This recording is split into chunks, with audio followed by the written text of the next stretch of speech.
आता आपल्या आवडत्या मालिकेचे संपूर्ण भाग मालिका प्रसारित झाल्यानंतर लगेचच पाहू शकता फक्त सन नेक्स्ट वर। भारतातील प्रेक्षकांसाठी मोफत सेवा। माझी मम्मी कलेक्टर आहे, मला कोणी काही बोलायचं नाही असं बोलून ती सर्वांना गप्प करते। सावी बाळा, कोणी शिकवलं तुला असं? का बोलतेस तू?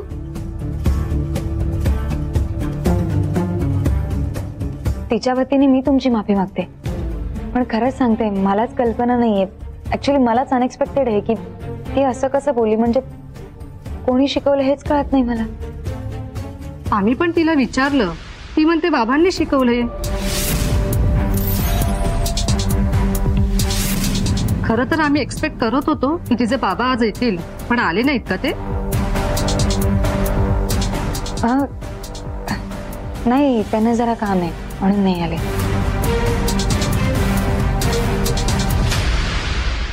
सावी,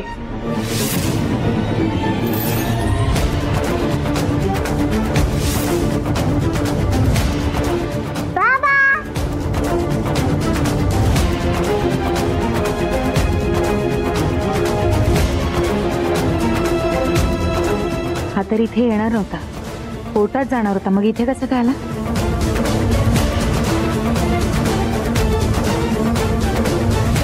एडी सर तुम्ही? एडी सर नाही, माझे बाबा आहेत ते।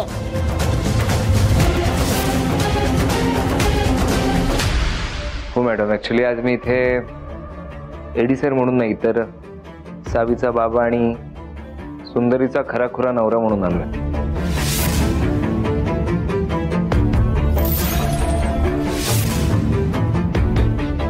आणि यापुढे सगळ्यांनी माझी हीच ओळख म्हणजे सगळ्यांनी लक्षात ठेवावं ही विनंती आहे माझी। ओके, सावीचे बाबा, बरं झालं तुम्ही आलात। साबू चल।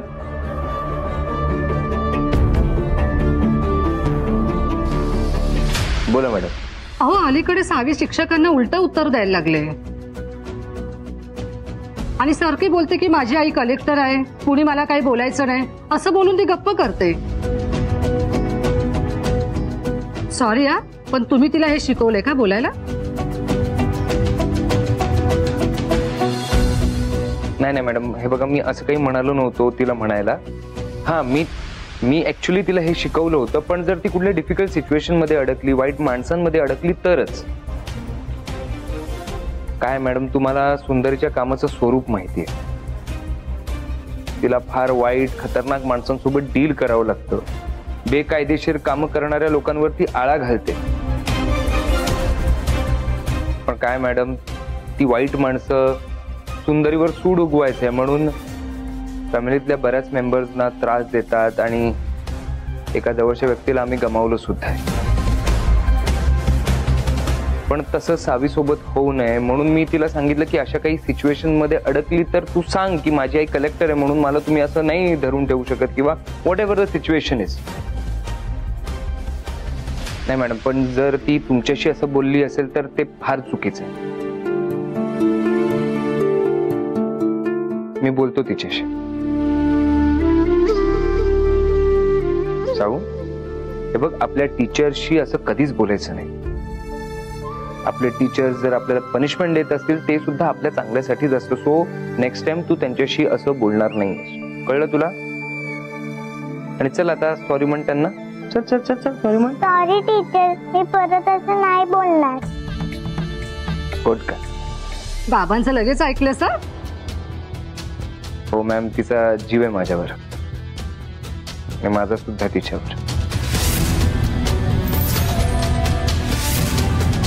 खरं तर आम्हाला समजलं तुम्ही तिचे वडील आहात तर आम्ही थोडं शॉक झालो होतो, पण चांगलं आहे, घरातच शिक्षक असेल तर मुलांनाही चांगलं वळण लागेल ना, आणि तुमच्याकडून पण त्याच अपेक्षा आहेत। ठीक आहे, तुम्ही बसू शकता। हा चल।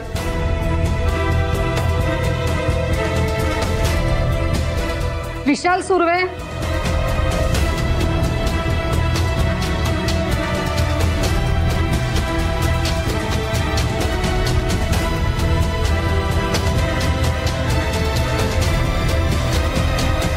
तुझं काहीतरी महत्त्वाचं काम होतं ना, तिकडे नाही गेलास? कळेल कळेल तुला। सावी, आरो देसाई,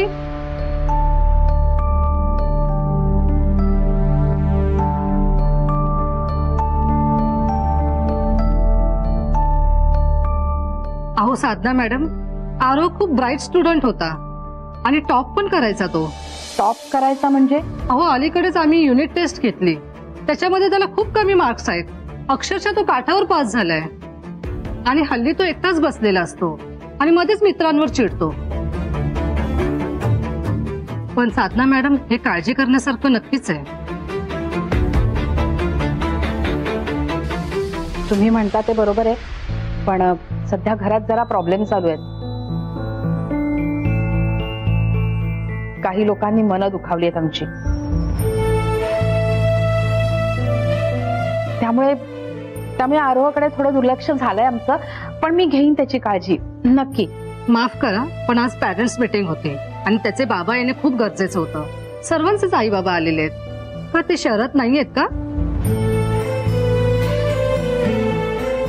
हो बरोबर आहे तुमचं, पण त्याच्या बाबांची बदली झाली आहे दुसऱ्या शहरात, म्हणून ते येऊ शकले नाहीत. पण नेक्स्ट पेरेंट मीटिंगला नक्की येतील ते. अच्छा, ओके.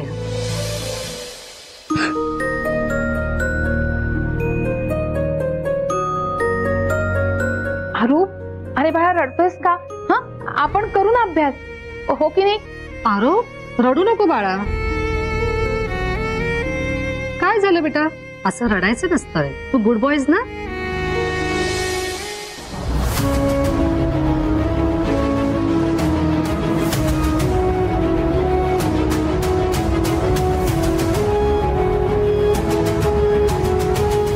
आरो, अरे मी आलेच मॅडम.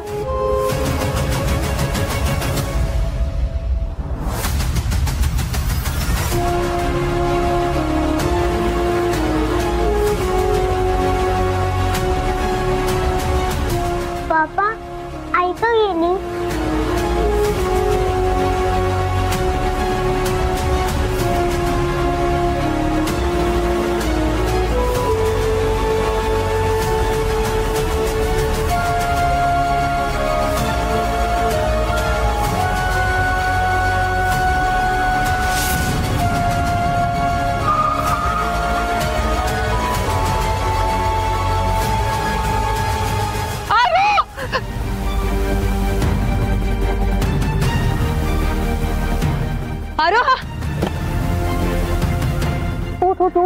उठून उभे.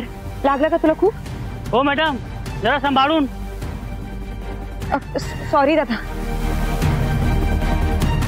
रोहन,